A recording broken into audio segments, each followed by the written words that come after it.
People make time for everything and everyone else in their life, but they never make time for themselves. If you go up to someone who you know and say, like, would you like to catch up for coffee? Let's do coffee. They're like, oh, I can't this week, but I can next week. How about Thursday, 7 p.m.? Perfect. I'll see you at this place. When was the last time someone is willing to take time out of their life to spend time with themselves? So if I wanted to get to know you, and we've had one dinner, and we had a great conversation, we're spending time here. If I wanted to get to know you, I would have to spend time with you. We'd have to meet up for coffee, a glass of wine. If I really want to get to know you, maybe we meet up once a week. Every Friday night we go out for a glass of wine, we chat for a couple of hours. After a year, I'd get to know you really well, you'd get to know me really well. But it requires me spending time with you. So if you want to get to know yourself, you need to spend time with yourself.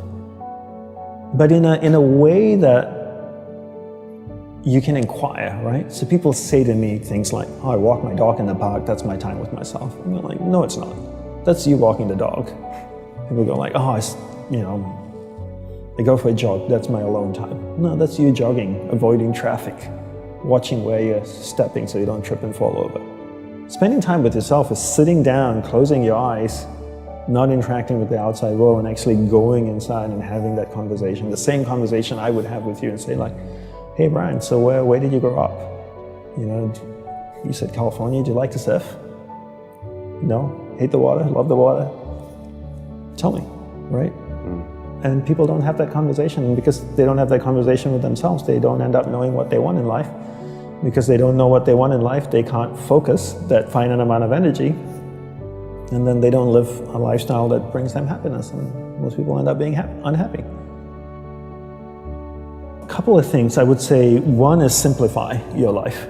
Everybody's so busy. Everybody's got a lot of things to do. We don't actually have a lot of things to do. Right, we like being distracted because then we don't have to think about ourselves. And we don't have priorities in life. Most people don't have clear priorities in life. You know, for me, my goal is to simplify my life, simplify the number of people in my life, and simplify the number of things in my life. We only have a finite amount of energy each day, right? But every year, we have more people in our lives. Is that a fair statement? More Facebook friends, you have more people you're connected with, but your energy stays the same. So that's not a proportionate growth. If your energy is increasing every year proportionately with the number of things and people in your life, then we don't have to talk about this. But your energy level is the same. But the amount of people and things in your life are growing almost exponentially. So whereas that doesn't work. So for me, it's always about simplifying first the people and things into your life, into who and what's most important, taking that finite energy that you have each day and focusing. Second step is learning how to focus and concentrate that finite amount of energy into the people and things that truly matter. Now you start to create a lifestyle that you actually love because you're invested into people and things that matter. And the byproduct of that is happiness. And you said happiness is not a goal. Is that correct? Yes, happiness is not a goal. And if you ask most people, what do you want in life? They say, I want to be happy. Right? Would that be a fair statement? I mean, literally, it's in the U.S. Constitution, I think, the pursuit of happiness. The pursuit of happiness. Right. I always say you should never pursue happiness. Don't pursue happiness. Pursue a lifestyle where the byproduct of that lifestyle is happiness. So happiness comes as a byproduct. I spend time with the people that I love. What is my byproduct? I'm happy. I spend time with people I don't like. I'm not happy. So don't pursue happiness. Pursue a lifestyle that gives happiness. But in order to pursue that lifestyle, you need to be clear what you want in life. What's your purpose in life? And people don't know this because they don't spend any time with themselves. People think that the more you meditate, the better it is. So 20 minutes of meditation is not as great as 3 hours of meditation. And it's actually not how we work. For us, we believed in quality as opposed to quantity. We spent the whole day preparing to meditate. What comes before meditation? Concentration. Concentration comes before meditation. So you need to learn how to concentrate in order to meditate. And we believe that you can't meditate if you can't concentrate. So we spend the whole day focusing on concentration.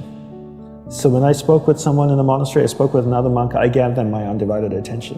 When I worked on my laptop, I focused on working on my laptop. When I swept the sidewalk, I focused on sweeping the sidewalk.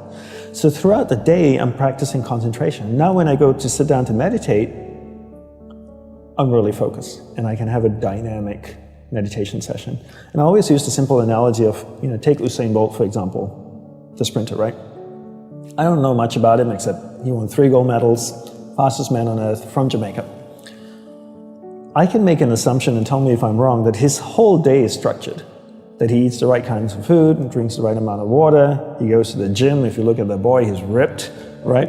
Probably works out, runs every day, I'm sure, sprints, does all kinds of things. But his whole day is preparing him for 9.57 seconds or whatever it is his world record is, not the other way around. And people come up to me all the time, Brian, and they say, Dandapani, I'm so stressed out, I've got so much happening in my life. Do you think if I meditate for 5 minutes in the morning, it'll help my whole day? I'm going like, well, what are you doing the remaining 23 hours and 55 minutes? That's what I want to know. Because if you try to meditate for 5 minutes in the morning and the rest of the day you just live a chaotic life, that's not, it's a good start, but it's not really helping you. It's like eating a carrot in the morning and then eating hamburgers and fries all day and hoping to have a healthy diet. You have to understand that your whole day, your lifestyle is what's going to support your meditation practice at the start, and then your meditation practice grows, and then it turns around and supports your lifestyle. But not the other way around. You don't create a meditation practice to support your lifestyle. You create a lifestyle first, meditation second.